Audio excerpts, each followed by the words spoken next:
is on the agenda. Everything is being recorded, both audio and video. And roll call. Ian Brendel. Here. Tim Palmer. Here.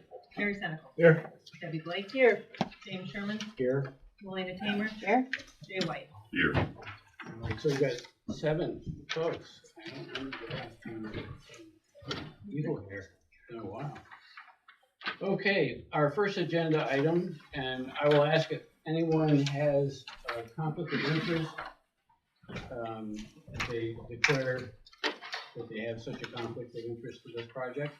The Stewart Shop site plan special permit request to construct a 4,300 square foot convenience store with self-serve gasoline located on Route 9 with public water and public sewer, zone commercial, tax map parcel number 194.2-36. The owner is Robert Steele, and the applicant is Stewart Shops Incorporated. And I'm trying to remember who this is. It's yours. Please take it away. All right, so here's Route 9 North. Proposed borders here, it's Gus's for reference in the existing Stewart's. We're looking at the parcel across the street. Last year it had been proposed for a potential drive-in, if you remember that, and now it's being proposed for Stewart's relocation. So commercial, there is some wetlands in the area, but wouldn't be affecting the site. Most of this development will be up in the corner here. Oh.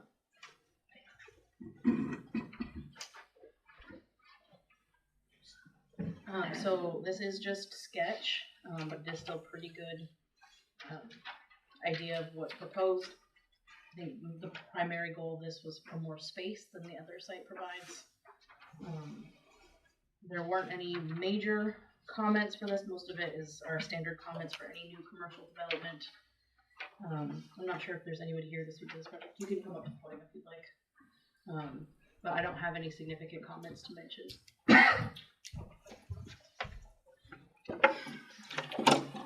Good evening. I'm Ryan Rubidoux, Stewart Shops. This isn't even plugged in, is it? So I'm just Last name again, please? Rubidoux, R-U-B-A-D-O. Thank you.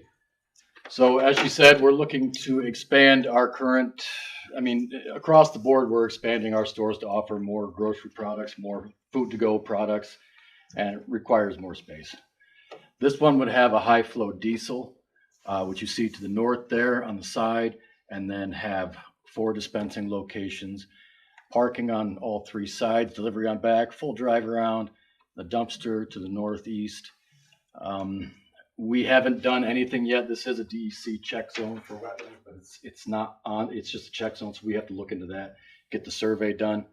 So we wanted to just kind of come and feel the board and see what they think about the project, to see if it's viable to continue moving forward.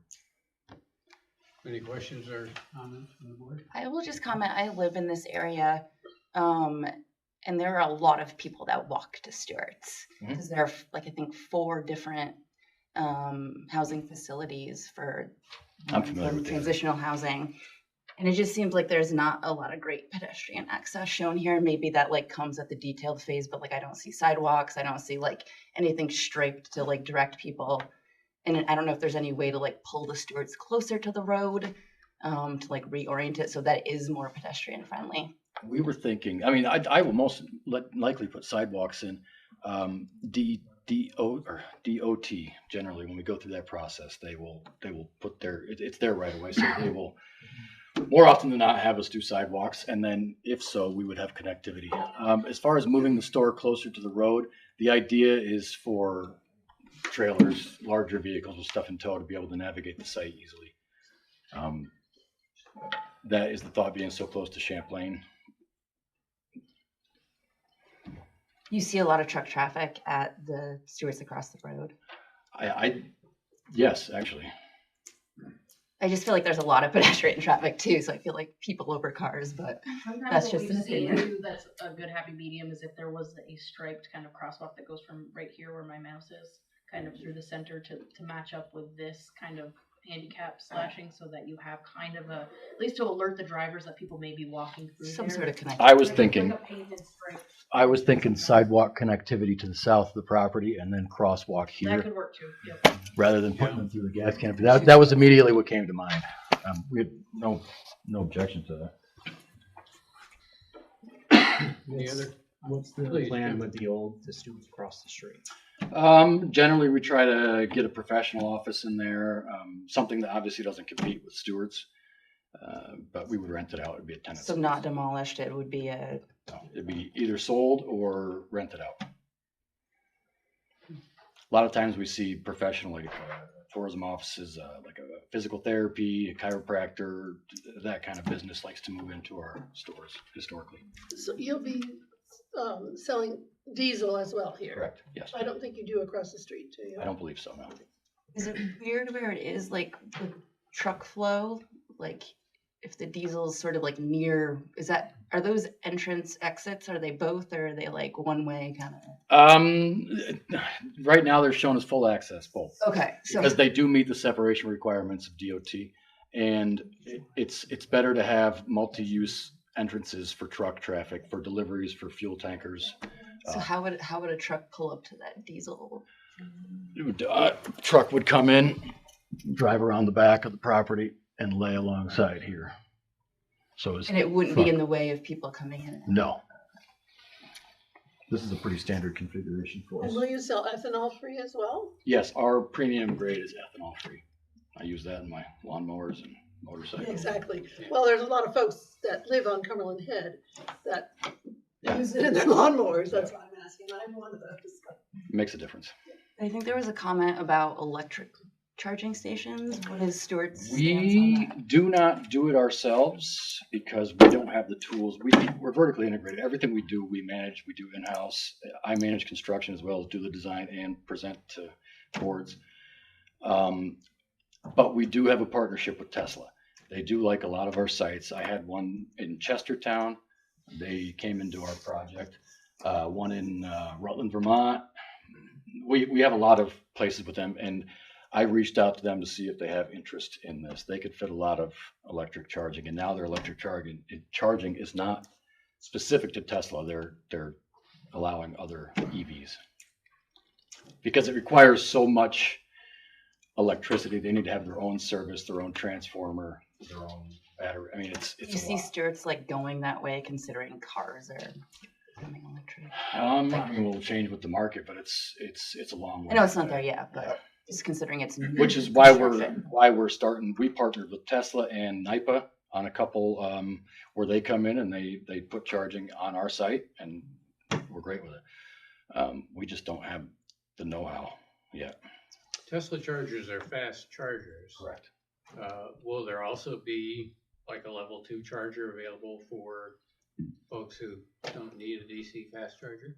Well, that would be something I would speak to Tesla about. I'm sure they wouldn't be opposed to it. When you decommission the other Stewarts across the street, what will you do with the tanks and the gas pumps and all of that stuff? Historically, every time we decommission a store, we dig the tanks out of the ground. We chase any contamination, if any. We clean out, remediate all the soils that are dirty if they are there.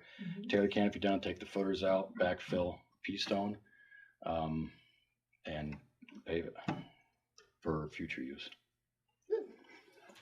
Pardon me for 1 second. Can I grab my water? Go ahead. Go for it. We have the very fast.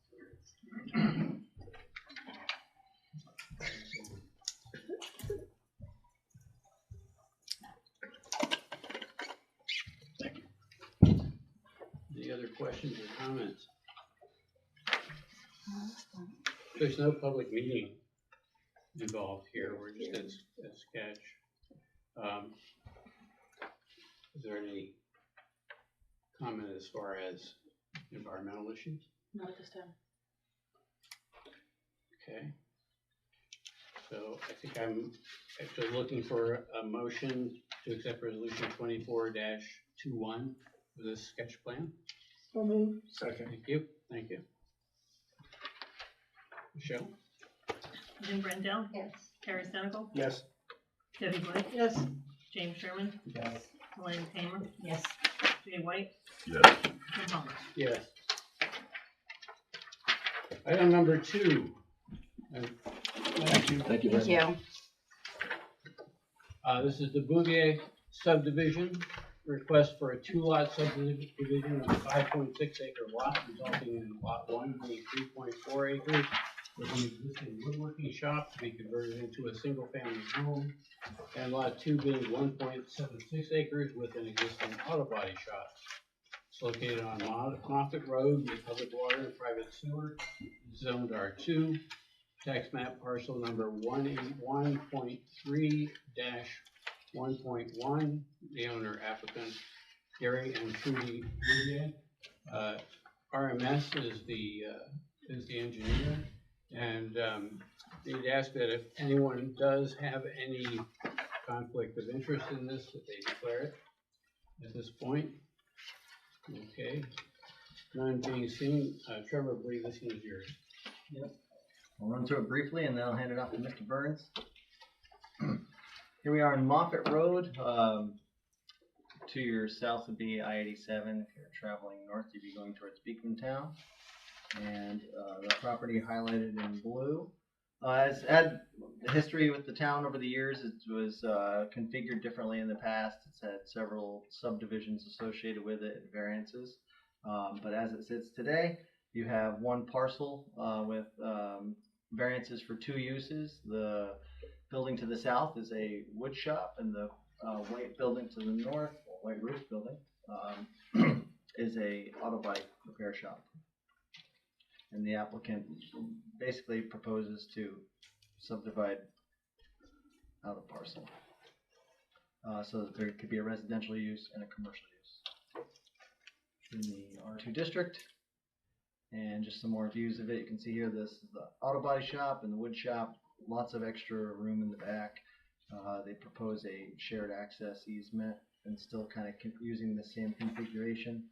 I'll circle back to that. And out on site, you can see it's well maintained, well cared for property.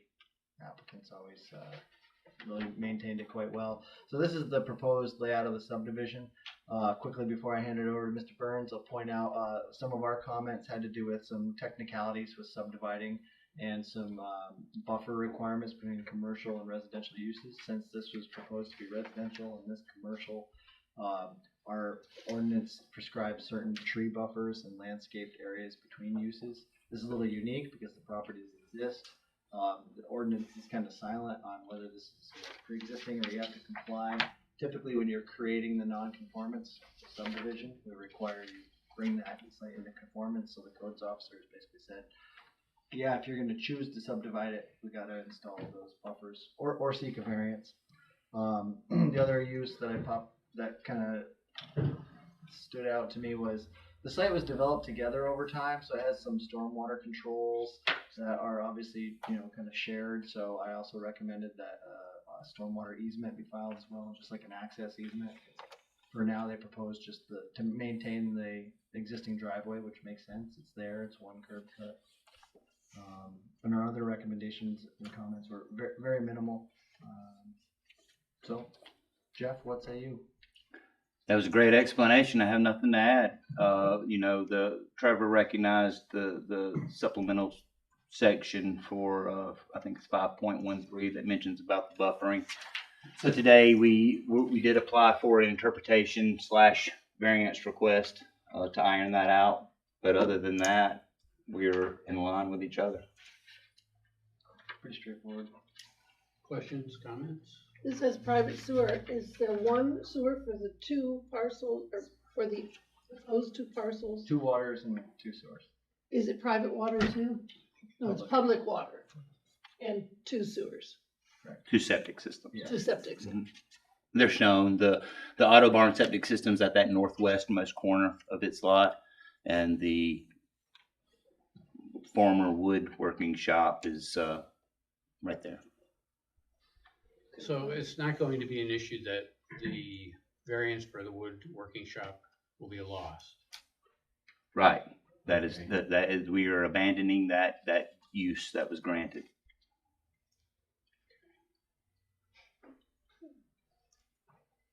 Any other other questions or comments? Okay. This does call for a public hearing. Is everyone here It's just a speak? sketch plan. Oh. What's that? I'm all for it. This was just a sketch plan review, so no public hearing. Was it on your? Yeah, I've Summary. got. I read it in the I've got paper, too. On my sheet here, so. She was on a boat, a big boat. I've been up since 4 In the a.m. Caribbean. Well, we're glad that you're here, Michelle. Thank you so much for coming. Really. This is Yeah, so cruise sketch. quality resolutions. right here. Right. So, Isn't it? Yes. yeah. Oh, that's reassuring. Okay, Comments about environmental issues? Not at this stage. We didn't identify any major issues, and then at the detailed plan stage, we'll identify if there are any. Yep. Okay, so it seems we're to the point where we could have a motion to accept, wait a minute. So are we doing two motions or one? We're doing Just one for the sketch. Okay, yeah, so I've got an A and B. Apologies. That's okay, yeah, so it'd be just, resolution 24-22. So moved. Thank you, Second. thanks. Anne Brendel, Yes. Terry Senecal, Yes. Debbie Blake. yes, James Sherman, Yes. Melina Tamer, Yes. Jay White, Yes. Tim Hawes. Yes. And, you know, your mistake, one mistake by you and probably 3 or 4 by me. You know. Thank you. Thank you. Thank you. Thank you for coming. Okay, item number 3 is the Berto site plan. It's a request to construct 3 units of multifamily housing with associated improvements located on Hammond Lane with public water and public sewer, zoned T4, tax map parcel 22.2-1-11.2. Owner applicant Glenn Berto. James Moser is the engineer. And this one, we're here for a seeker and detailed preliminary plan review. And if anyone has any conflicts of interest related to this project, I'd like to hear them now. I'm being heard. Trevor, Thank you, please. Mr. Chairman.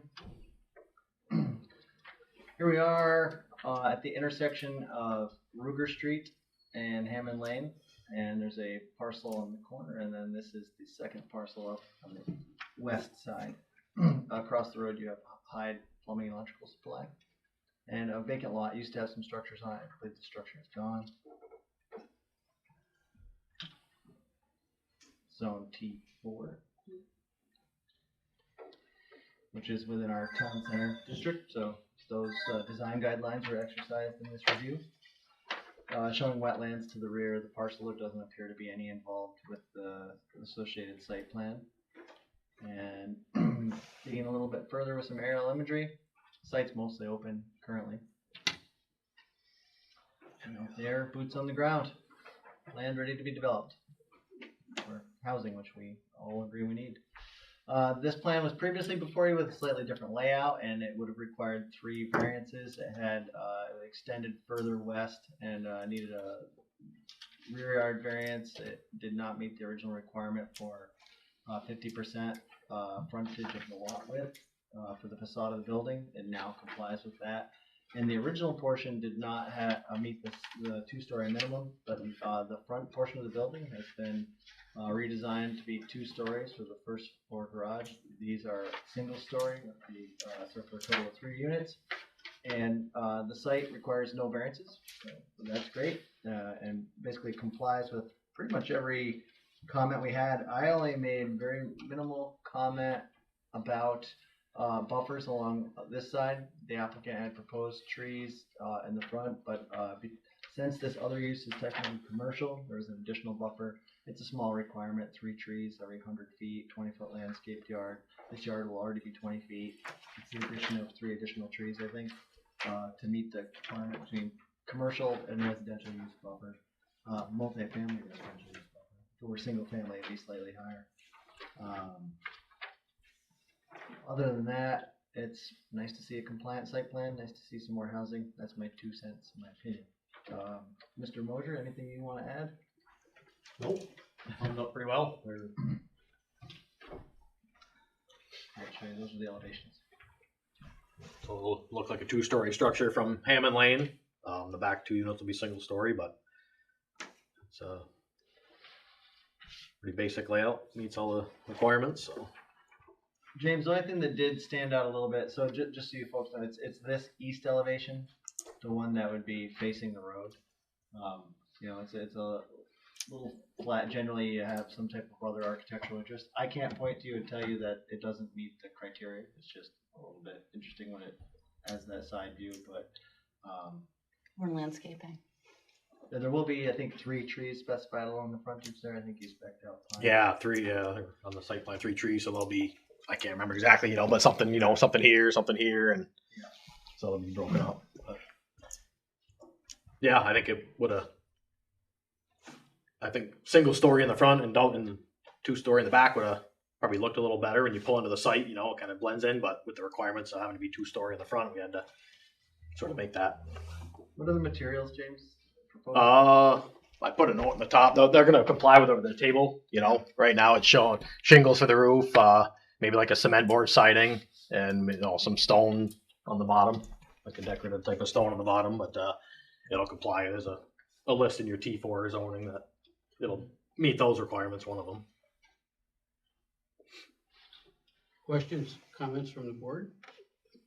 Just out of curiosity, how much is the project hoping to rent these units for? Don't know if they've quite got there yet, because with the 2-story, we haven't quite come up with the floor plan layout yet, because we had it kind of from before, but then we had to revise the plans, but they will be, about 900 square feet. The front one will be bigger, because it's got the 2-story and stuff, so. How many bedrooms and bathrooms? There'll be 2 in each. 1 bathroom? In the back 2 units, there'll be 1 bathroom. The front one, there'll be more, because there's gonna be an upper, upstairs, downstairs, so. There'll probably be at least 2 in the front unit. Other questions or comments? Speaking for the board, I think we appreciate the fact that you're complying with all the zoning. Yep. A little tricky on this site with the tight site, but. And residential, Yes, we are fighting for. yeah, it fits town planning. Okay. Curious to know, is there anyone here to speak to this project? Okay, that being the case, we'll just open the public hearing. There's no one here, and close the public hearing. And time on that, I don't know, say 5:24 and 5:25. All right, so environmental. The project submitted a completed Part 1 EAF environmental assessment form. Staff completed the Part 2. We didn't find any items of environmental significance, and we prepared a draft resolution for a negative environmental declaration for you to consider. Very good. Doesn't look like there are any questions or comments from members of the board. So looking for a motion to accept the negative declaration for the seeker resolution, that would be 24-22A. So moved. Second. Thank you, Ann. Ann Brandel, Yes. Terry Senecal. Yes. Debbie Blake, Yes. James Sherman, Yes. Elena Tamer, Yes. Joe White, Yes. Tim Palmer. Yes. And a motion to accept resolution 24-22B for the plan. Should be 23. That's probably Oh, my I'm sorry. mistake. 23. Yes, I apologize. Thank you very much So for moved. catching that. Thank you. Second. Ann Brandel, Yes. Terry Senecal, Yes. Debbie Blake, Yes. James Sherman, Yes. Elena Tamer, Yes. Jay White, Yes. Tim Palmer. Yes. Thank you. Thank you. Thank you. Item 4 is the Grass Hole Cannabis Drive-Through Addition site plan with a special use permit. The request is to install a drive-through window to an existing 1,350 square foot retail store located at 779 Route 3 with public water and public sewer, Zone T4, tax map parcel number 206.3-1-18.1, owner Chad and Tammy Poirier. The applicant is Beechnut Ridge Enterprises. Engineer is AEDA. We're here for a seeker determination and sketch a detailed preliminary plan review. And if anyone has any conflicts of interest or potential conflicts of interest, I would ask them to declare that now. And that's good. This one's yours. So here's Route 3. I think many people have probably seen the new business that has gone in here, Grass Hole. It's been a couple different things. At one point, I think it was transportation service and other things. The reason you didn't see an original site plan for this one was because it went from retail to retail. So we didn't require site plan review at the time, but all new drive-throughs require site plan and special use permits. So that's why they're before us now. Zone T4. This is a little bit closer to what it looked like before they occupied. That previous, photo was the previous ownership or occupancy, just so you know that that's not what it looks like today. The only comment we had was that, sometimes drive-throughs are more of a drive up, pick up, and drive off drive-through, and sometimes they're more of an order, wait, there's queuing, and then you pick up. So there's just a question about what form of type of drive-through it was. But other than that, we don't really have any significant comments. They met all the requirements for the special use permit, section 8.6. So with that, I'll let Mike answer those questions. Sure. Yeah, so as just mentioned, we provided the special use permit criteria. If there's any questions on that, I'll be happy to go over that. But essentially, it's a drive-through to support the existing business. The drive-through would be open at the same hours the retail store is open. And as far as the operation of the drive-through, right now it'll be no ordering at the window. So if someone comes up and doesn't already have an order placed, they'll be directed to drive around and park and come inside the retail facility. So all orders would be picked up there from pre-ordering via the company's website, which currently it does not have point of use sales on the website, but that will be coming. So essentially, many of the customers might have already not only ordered but paid for by the time they pull up to the drive-through. Otherwise, they'll just have ordered and then they'll pay for, have their ID checked and everything else in accordance with the rules, and then get their product and leave. So that's basically the summary of how the operation would work. So you said right now it's going to be this way. Does that mean in the future it's going to be different? So right now their website does not have payment on the website. Right. But the applicant is working towards getting that set up on the website. So tomorrow, if you were to go and pick up your products, then you would make your order on the website. When you pulled up to the window, you would have to pay, provide your ID, and then get your products. If in the future, once online sales is functional on the website, you could pay for it, and then you just need to prove your ID and get your product. But until they get that all squared away, they're not going to use that drive-through like that? They will use it, but you'll have to physically It'll just be pay longer. at the drive. It'll be longer. So you'll already have the order in, you're just going to pay? Correct. Because you only have room to stack 3 there, right? Correct.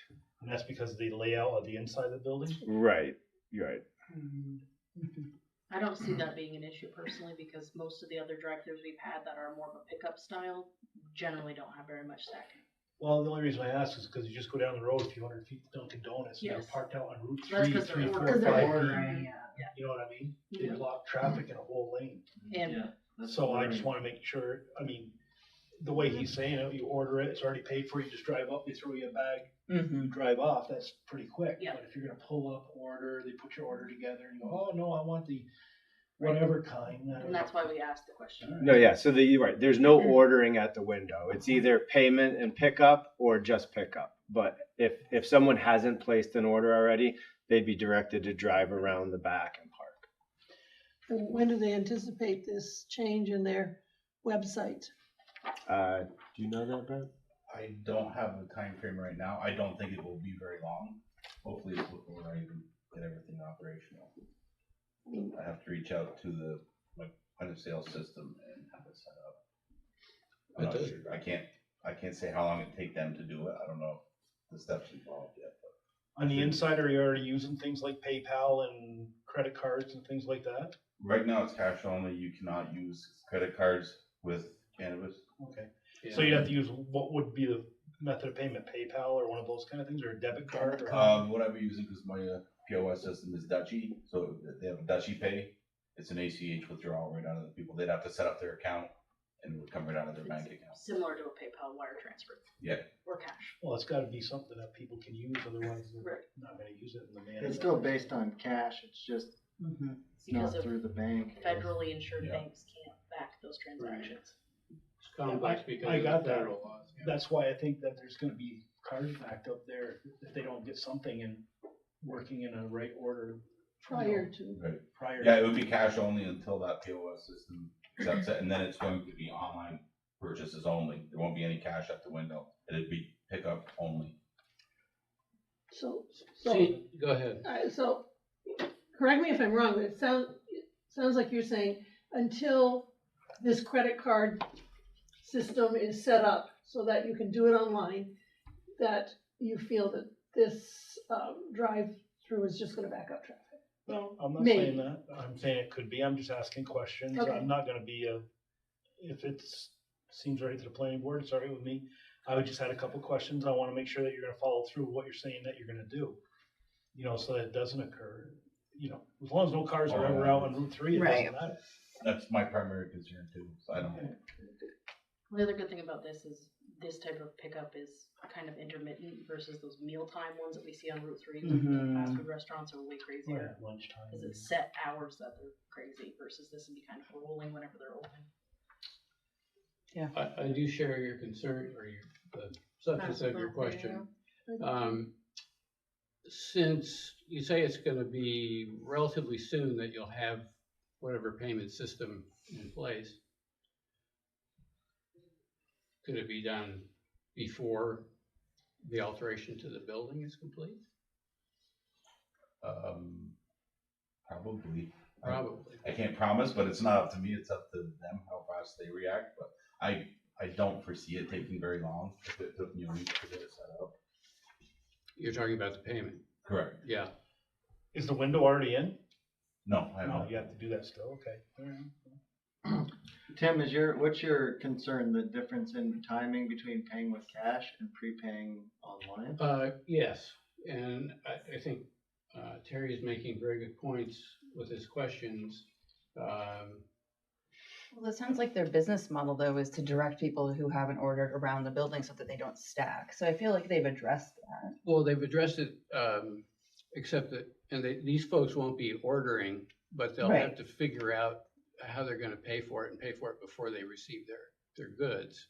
Right, So but it's that's like a pharmacy, like you pay for your prescriptions when you get them. And it does say, sorry to interrupt, it does say on the website when ordering cash only. So anyone who's placing the order to pick it See up that. should have gotten direction already on the options to pay. Yeah, because of the federal rules, it tends to be cash only. If it makes you more comfortable, I can just wait and I can make it so it's prepaid only. I think that would address the concerns that these questions. I don't see it taking that long, so it's not gonna hold me up. So and I agree totally. I don't want them backing up either. So Okay, how does the board feel about that? Melanie, you don't seem to be too concerned about it. Oh yeah, I'm not concerned about it. No. Okay. I feel like they've addressed it and their model I feel like would work. All right. Could I have a voice vote on making that a stipulation? modifying Adding a condition to the. adding the condition to that. Yeah. You're for that? Yeah, yeah. Sure. Yes, I am also. And Ann's nodding. 1, 2, 3, 4. So we've got 4. Jay, do you have any? Yes. Okay. So Seems reasonable. we have 5. We're in favor of making that Are you? stipulating for that. One of us, vote or not, you don't. I think they've got it figured out. Yeah, I yeah. think they got it figured out. It doesn't sound like it's a negative thing from your point of view either. No, it's fine. All right. Is planning okay with that? All right. Any other questions or concerns? All right. A public hearing is required.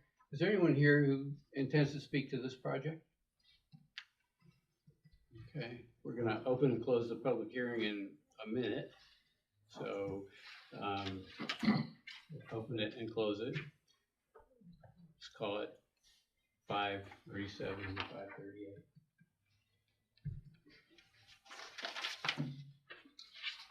Seeker. The project completed the secret part 1, staff completed the secret part 2 and 3, and no significant environmental impacts were identified. Okay. Do I hear a motion to accept seeker resolution 24-24A, which is for the negative declaration? So moved. Second. Thank you both. Heard a lot, wait a minute. Either way. Yeah. I think Jim went for the second. Yeah, I'll go for the second. Doesn't matter. Ann Brandel. Terry Senecal. Yes. Debbie Blake. Yes. James Sherman. Yes. Elena Tamer. Yes. Jay White. Yes.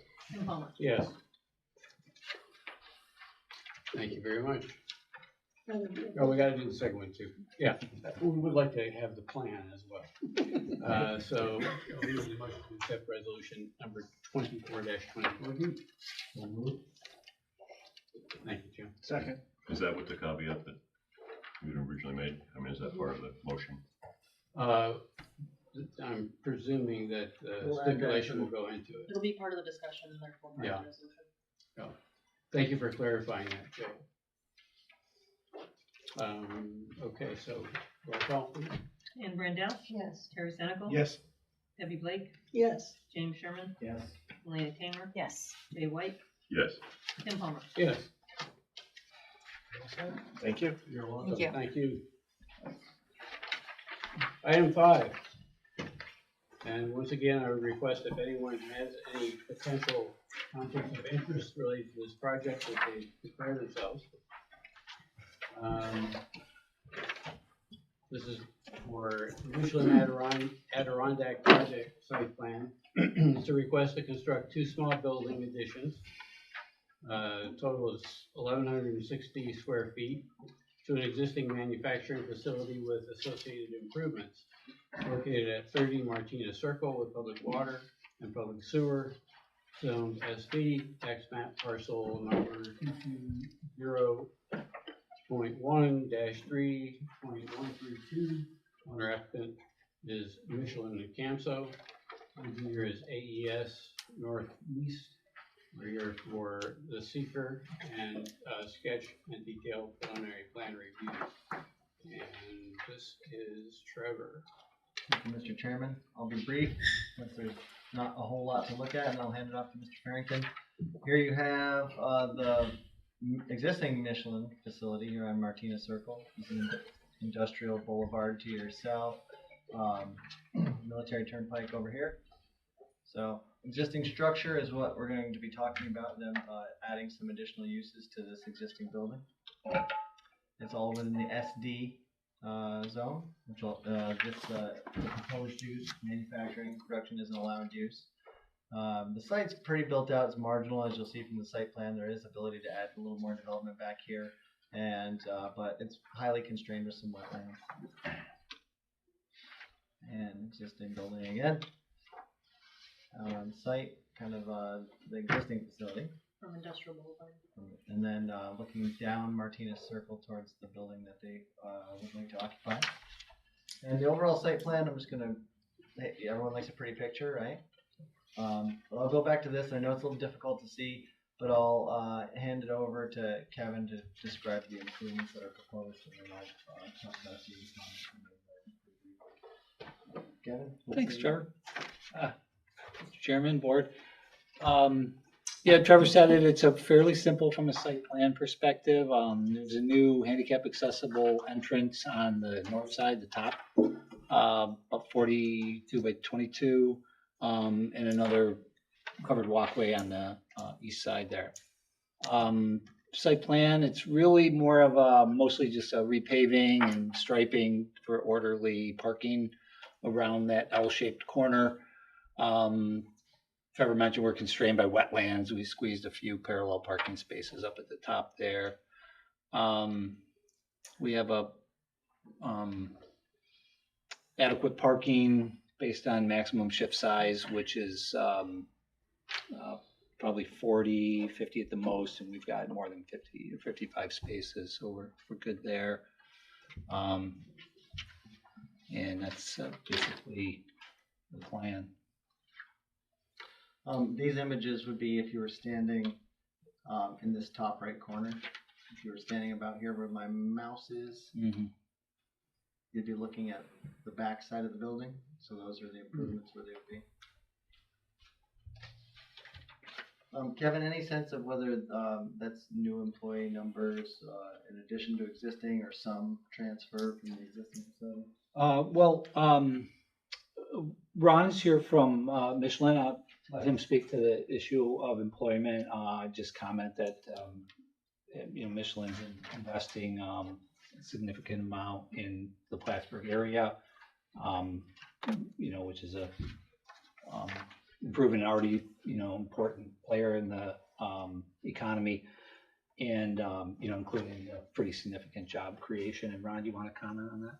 Yeah, so this would be additional employment at this facility. Although the growth will be slightly slow in the beginning, we do expect it to rise pretty significantly in the next 4 to 5 years. You have any sense of the numbers? Right now, we're stating that it's about 50 employees within the next 5 years, but it's entering a new market for Michelin. So depending on the market sales, it could it could increase further than that than what we're. What is that market? What is the market? Defense mobility. So we'll be building tracks for military application. That used to be the old Batat building, right? Part of it. Right. It used to be connected to the Norsk building years ago, didn't it? Right. I think there was Isn't that Norsk that's right next to it? Norsk. Yeah. So I think that was Batat before. Okay. So you'll It's been there a while. be keeping both buildings. Yes.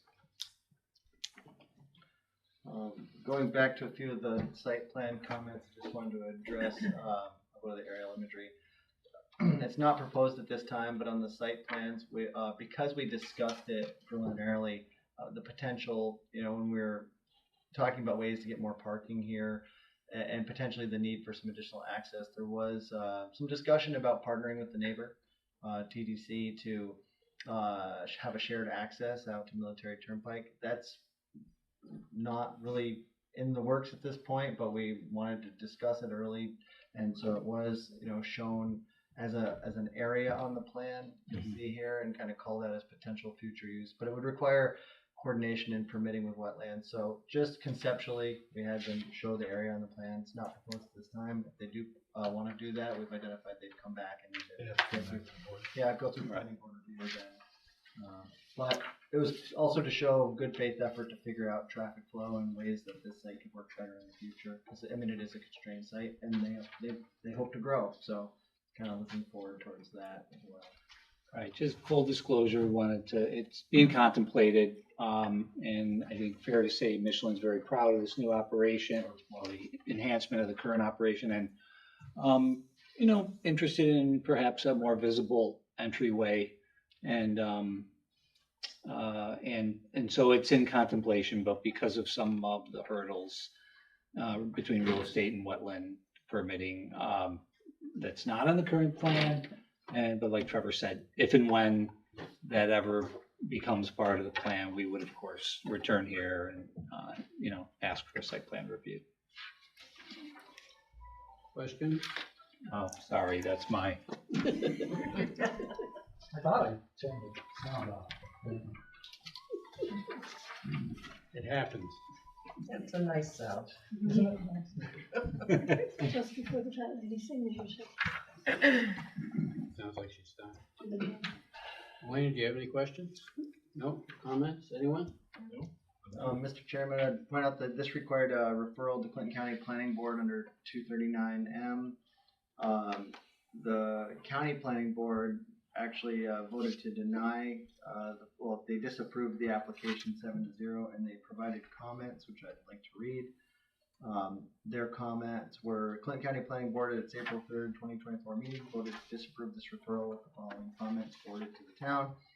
The board encourages the town to ask the applicant to provide more information about the proposed production in the facility.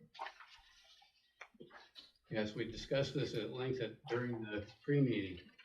And I think we heard more about production. If you're Yes. encouraged to ask more about that, you can. Did any of you go to the county planning board meeting? I did not. I wish I So would have. nobody went from the project. No, unfortunately not. Good call. That's what I figured. And just procedurally, just like the planning board to know if you, a disapproval by the county planning board requires a supermajority vote of your board to overturn that. Have you had any communication with the county since the meeting? I have not. I guess I would start by making a comment that, we feel strongly that we've satisfied the requirements of the site plan review checklist and code requirements. I think that the basis for disapproval, in my opinion, does not appear to be grounded in site plan requirements. In their defense, I understand they'd like a little information. I guess I would also add that there's a significant investment. Michelin takes worker safety, worker comfort very, very seriously, as they do, clean air regulations, and all those sorts of things. So if there's some question about, should we be concerned about this in our neighborhood, I could just assure you that this is a significant investment and there will be no risk, there will be the utmost care for compliance with all the safety and clean air regulations. Will these be both metal and rubber tracks? I mean, would they be, tank treads, I assume are metal. Will you be assembling them or will you actually be manufacturing them there? Well, we can't personally get into a lot of detail in the physical design of the tracks that will be built here, but we're not building metal tracks. They will be rubber. It's rubber. Very similar technology to what's being manufactured in the main facility today. Will you be producing the rubber? Will you be, creating the rubber? All of our rubber compounds come from sub-suppliers within the Michelin family, and then we re-extrude that into configurations that we need to use in our processes. Okay, so you're shaping the rubber, basically. Okay. Mr. Chairman, I point out the county's comments certainly. I concur with Mr. Carrington's statement that nothing was disproved based on the town zoning ordinance, that the use is an allowed use in a zoning district where the use is allowed, and the site plan does comply. Yes. That's based upon the county planning board's own discretion. How much of this information was actually disclosed to the county? Probably very little in terms of, it's hard to know what, I wish, I sat on that board for 20 years. I know those folks and I wish I was there because I think we would have probably had a 7-0 approval if I was. I regret that I wasn't.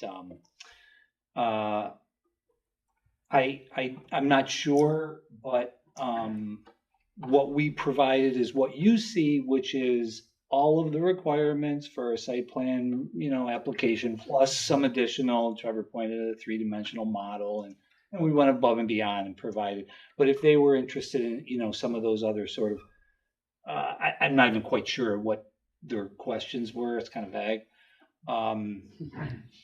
We would, we'd be happy to, discuss or provide as whatever, the whim may have been.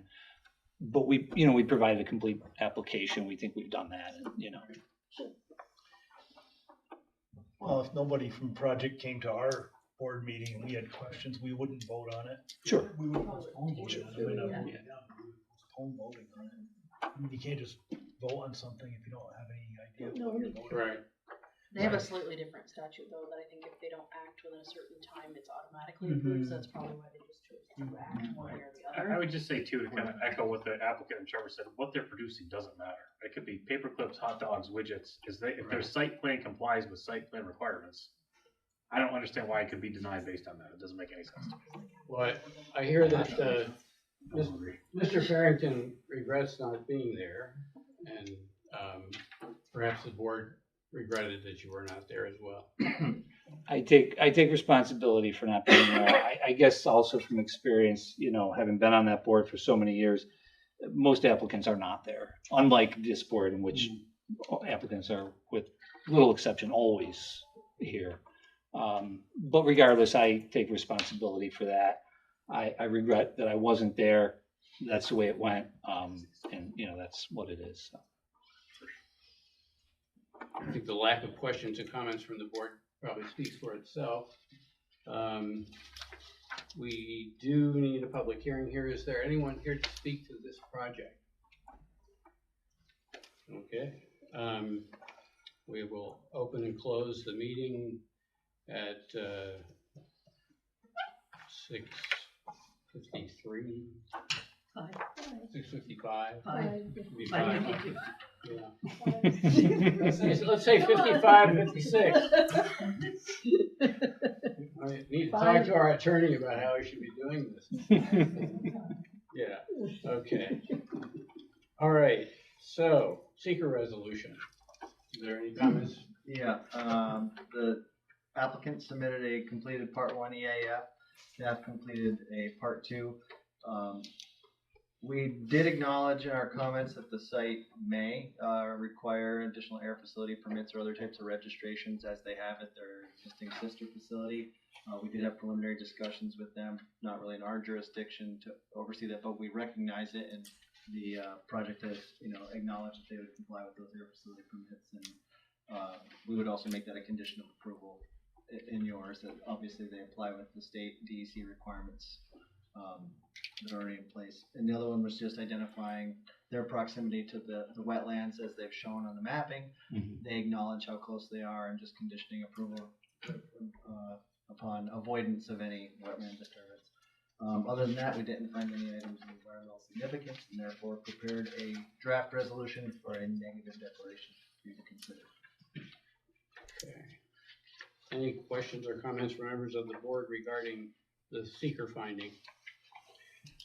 None being heard, looking for a motion to accept the negative declaration that is resolution 24-25A. So moved. Thank you, Debbie. Thank you, Ann. Michelle? Ann Brendel, Yes. Terry Senecal. Yes. Debbie Blake, Yes. James Sherman, Yes. Melina Tamer, Yes. Jay White, Yes. Tim Palmer. Yes. And presumably, Mr. Franklin would like to have the plan approved too. So I'm looking for motion to accept resolution 24-25B for the plan. Thank you. Second. Thank you. Ann Brendel, Yes. Terry Senecal, Yes.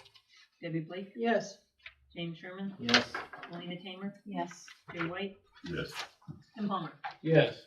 So we had no difficulty, as usual, meeting our supermajority. Okay, do I hear? Thank you very much. Thank you. Thank you for coming. Any further business before the board that I'm not aware of? Looking for a motion. What? Go ahead. That's what I want to say something about the May 23rd. Would you like to say something? Doesn't have to be on